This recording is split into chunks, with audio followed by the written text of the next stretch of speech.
ओम शांति। आज के तारीख हलो 2 আগস্ট 2024। प्रातः मुरली ओम शांति बाप दादा मधुबन। आजकेर मुरलीते बाबा बोलेছেন मिष्टि बाच्चारा तुम्हादेर নিজস্ব संस्कार हलो पवित्रतार। তোমরা রাবণের সঙ্গে থেকে পতিত হয়েছো, এখন আবার পবিত্র হয়ে পবিত্র দুনিয়ার মালিক হতে হবে। তো বাবা বলেছেন যে মিষ্টি বাচ্চারা তোমাদের নিজস্ব সংস্কার হলো পবিত্রতার। তোমরা রাবণের সঙ্গে থেকে পতিত হয়েছো, এখন আবার পবিত্র হয়ে পবিত্র দুনিয়ার মালিক হতে হবে। প্রশ্ন, অশান্তির কারণ ও নিবারণ কি? উত্তর, অশান্তির কারণ হলো অপবিত্রতা। এখন ভগবান বাবার কাছে প্রতিজ্ঞা করো যে আমরা পবিত্র হয়ে পবিত্র দুনিয়া নির্মাণ করব। নিজের দৃষ্টি সিভিল রাখব, ক্রিমিনাল হব না, তাহলেই অশান্তি দূর হতে পারে। তোমরা বাচ্চারা হলে শান্তি স্থাপন করার উদ্দেশ্যে নিমিত্ত। তোমরা কখনো অশান্তির সৃষ্টি করতে পারো না। তোমাদের শান্ত থাকতে হবে, মায়ার দাস মানে গোলাম হবে না। ওম শান্তি। বাবা বসে বাচ্চাদের বোঝাচ্ছেন যে গীতার ভগবান গীতা শুনিয়েছিলেন, একবার শুনিয়ে তারপরে তো চলে যাবেন। এখন তোমরা বাচ্চারা গীতার ভগবানের কাছে সে গীতা জ্ঞান শুনছ এবং রাজযোগও শিখছ। তারা তো লিখিত গীতা পড়ে মুখস্থ করে নেয়, তারপরে মানুষদের শোনায়। তারা শরীর ত্যাগ করে পরের জন্মে শিশুরূপে জন্ম নিয়ে তো আর শোনাতে পারে না। এখন বাবা তোমাদের গীতা শোনাতে থাকেন। যতক্ষণ না তোমরা রাজত্ব প্রাপ্ত করছো, লৌকিক টিচাররাও পাঠ পড়াতে থাকে। যতক্ষণ না পাঠ সম্পূর্ণ হয় ততক্ষণ শেখাতে থাকে। পড়াশোনা সম্পূর্ণ হলে জীবিকা উপার্জনের কাজে ব্যস্ত হয়ে যায়। টিচারের কাছে পড়ে উপার্জন করে বৃদ্ধ হলে শরীর ত্যাগ করে আবার নতুন শরীরে প্রবেশ করে। তারা গীতা শোনায়, তাতে কি প্রাপ্তি হয় এই কথা তো কেউ জানে না। গীতা শুনিয়ে পরজন্মে আবার শিশুরূপে জন্ম নিলে কিছুই শোনাতে পারে না। যখন বড় হয়, বয়স বাড়ে, গীতা পাঠী হয়, তাহলে আবার শোনাবে। এখানে বাবা তো একবার শান্তিধাম থেকে এসে পড়ান, তারপরে ফিরে চলে যান। বাবা বলেন, তোমাদের রাজযোগ শিখিয়ে আমি নিজের ঘরে পরমধামে ফিরে যাই। যাদের পড়াই তারা আবার এসে নিজের প্রারব্ধ ভোগ করে নিজের ধন উপার্জন করে নম্বর অনুযায়ী পুরুষার্থ অনুসারে ধারণ করে চলে যায়। কোথায়? নতুন দুনিয়ায়। এই পড়াশোনা হলো নতুন দুনিয়ার জন্য। মানুষ তো এ কথা জানে না, পুরনো দুনিয়া শেষ হয়ে আবার নতুন দুনিয়া স্থাপন হবে। তোমরা জানো আমরা রাজযোগ শিখছি নতুন দুনিয়ার জন্য। তখন এই পুরনো দুনিয়া, পুরনো শরীর থাকবে না। আত্মা তো হলো অবিনাশী। আত্মারা পবিত্র হয়ে তারপরে পবিত্র দুনিয়ায় আসেন। নতুন দুনিয়া ছিল যেখানে দেবী দেবতাদের রাজত্ব ছিল, যাকে স্বর্গ বলা হয়। সেই নতুন দুনিয়া একমাত্র ভগবানই রচনা করেন। তিনি এক ধর্মের স্থাপনা করেন, কোনো দেবতার দ্বারা করার না। দেবতা তো এখানে নেই, তাহলে নিশ্চয়ই কোনো মানুষের দ্বারাই এই জ্ঞান প্রদান করবেন, যাতে আবার দেবতা রচনা হবে। তারপর সেই দেবতা পুনর্জন্ম নিতে নিতে এখন ব্রাহ্মণ হয়েছে। এই রহস্য তোমরা বাচ্চারাই জানো। ভগবান হলে নিরাকার, যিনি নতুন দুনিয়া রচনা করেন। এখন তো হলো রাবণ রাজ্য। তোমরা জিজ্ঞাসা করো, কলিযুগে পতিত নাকি সত্যযুগে পবিত্র হয়েছ? কিন্তু তারা বুঝতে পারে না। এখন বাবা বাচ্চাদের বলেন, আমি 5000 বছর পূর্বেও তোমাদের বুঝিয়েছিলাম বাচ্চারা, আমি আসি তোমাদের অর্ধকল্প সুখী করতে। তারপরে রাবণ এসে তোমাদের দুঃখী বানায়। এ হলো সুখ দুঃখের খেলা। কল্পের আয়ু হলো 5000 বছর, অতএব অর্ধেক করতে হয়, তাই না? রাবণ রাজ্যে সবাই দেহ অভিমানী বিকারগ্রস্ত হয়ে যায়। এই সব কথাও তোমরা এখন বুঝেছ, আগে বুঝতে না। কল্প যারা বুঝেছে তারাই বুঝে নেয়। যারা দেবতা হবে না তারা আসবেই না। তোমরা দেবতা ধর্মের চারা রোপণ করছো, যখন তা আসুরি তমপ্রধান হয়ে যায় তখন তাকে দেবী বৃক্ষ বলা যাবে না। বৃক্ষ যখন নতুন ছিল তখন শতপ্রধান ছিল। আমরা সেই কল্প বৃক্ষের পাতা দেবী দেবতা ছিলাম। তারপরে রজ ও তমতে সে পুরনো পতিত শূদ্র হয়েছি।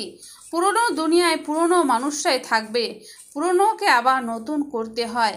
এখন দেবী দেবতা ধর্ম প্রায় লুপ্ত হয়েছে। বাবাও বলেন, যখন যখন ধর্মের গ্লানি হয় তখন জিজ্ঞাসা করা হবে কোন ধর্মের গ্লানি হয়। অবশ্যই বলা হবে আদি সনাতন দেবী দেবতা ধর্মের, যা আমি স্থাপন করেছিলাম সেই ধর্ম প্রায় লুপ্ত হয়ে গেছে। সেই ধর্মের পরিবর্তে অধর্ম হয়েছে। সুতরাং যখন ধর্ম থেকে অধর্মের বৃদ্ধি হয়ে যায় তখন বাবা আসেন। এমন বলা হবে না ধর্মের বৃদ্ধি, ধর্ম তো প্রায় লুপ্ত হয়েছে, অধর্মের বৃদ্ধি হয়েছে। বৃদ্ধি তো সব ধর্মের হয়। একজন খ্রাস্টের দ্বারা খ্রিস্টান ধর্মের কতখানি বৃদ্ধি হয়।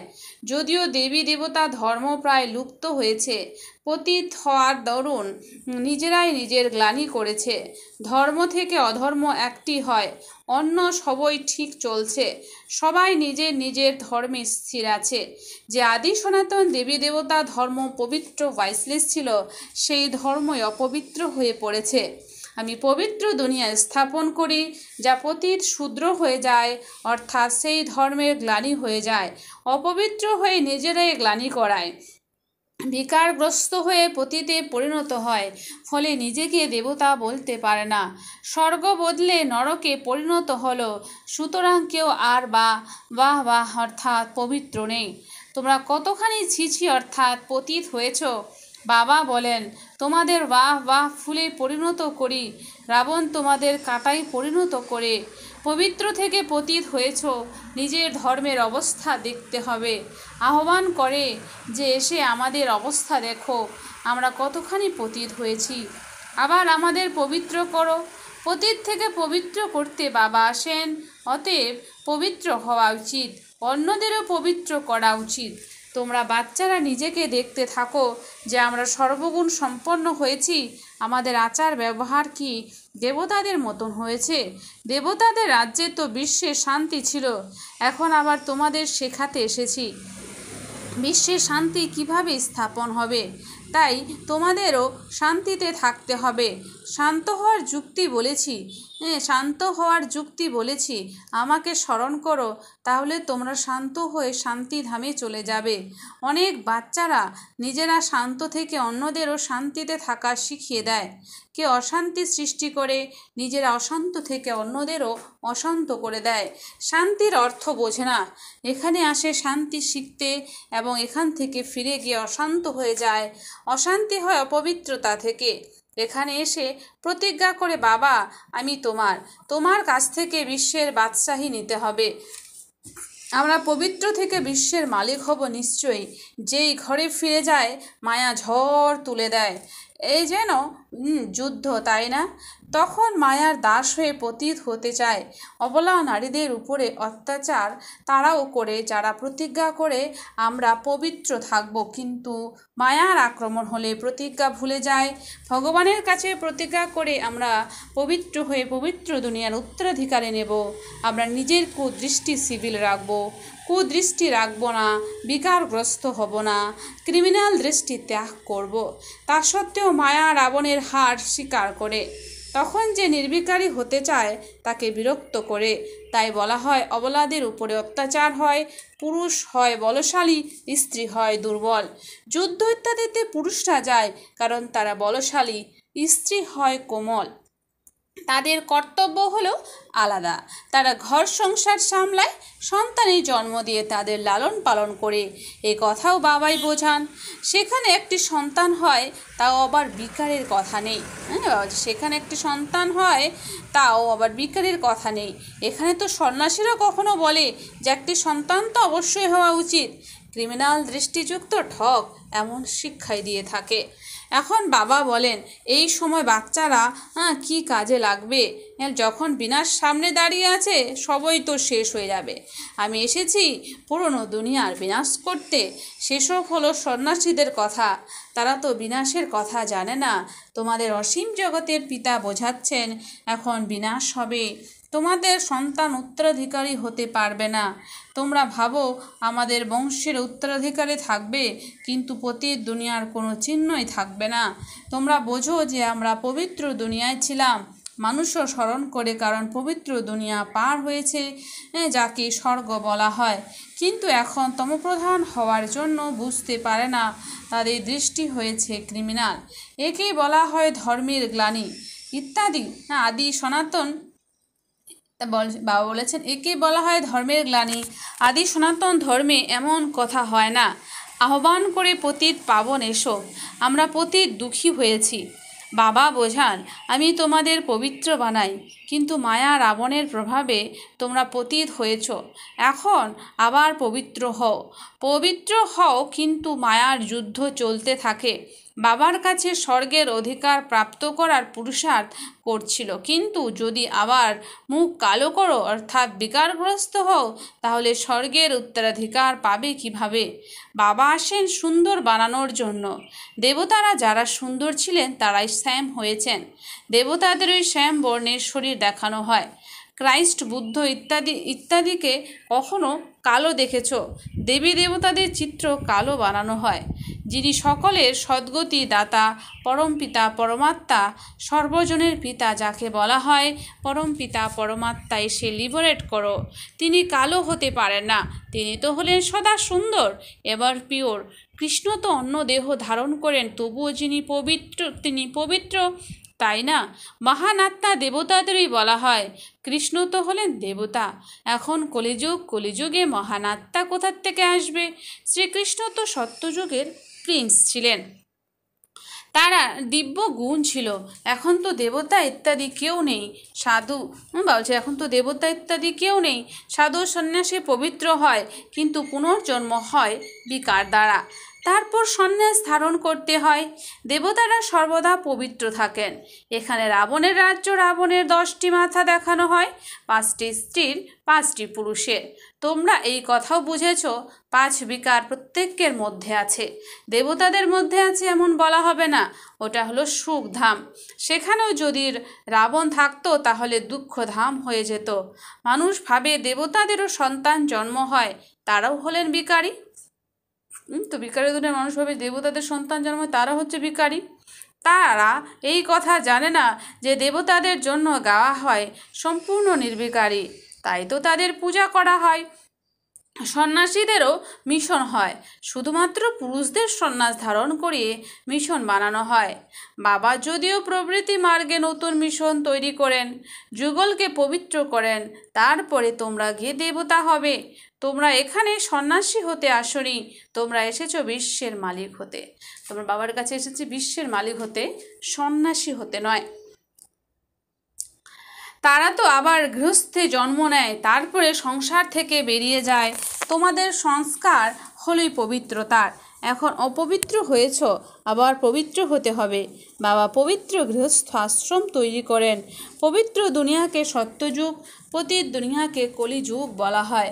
এখানে অসংখ্য পাপাত্মা আছে, সত্যযুগে এমন কথা হয় না।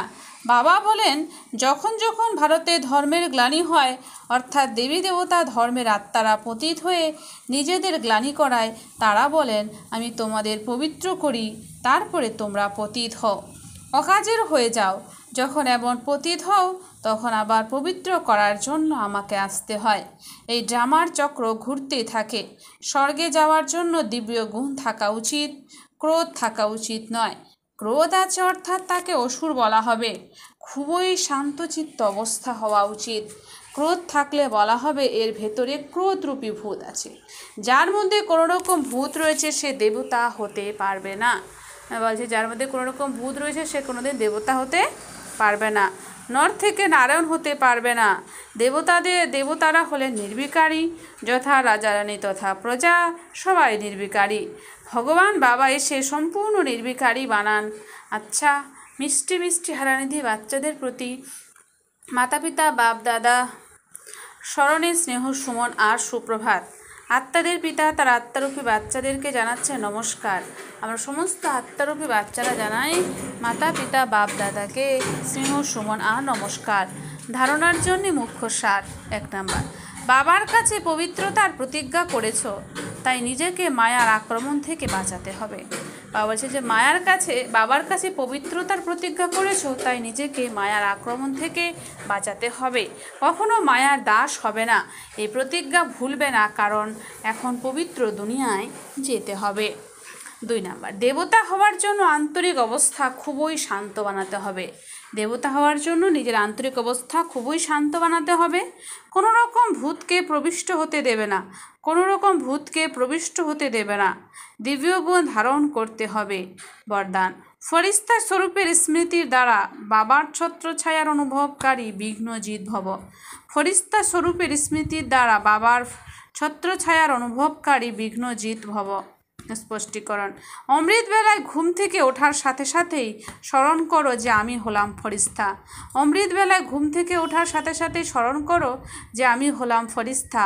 ব্রহ্মা বাবাকে আন্তরিক পছন্দের গিফট দাও, তবে প্রতিদিন অমৃত বেলায় বাপদাদাকে তোমাদেরকে নিজের বাহু পাশে সমাহিত করে নেবেন।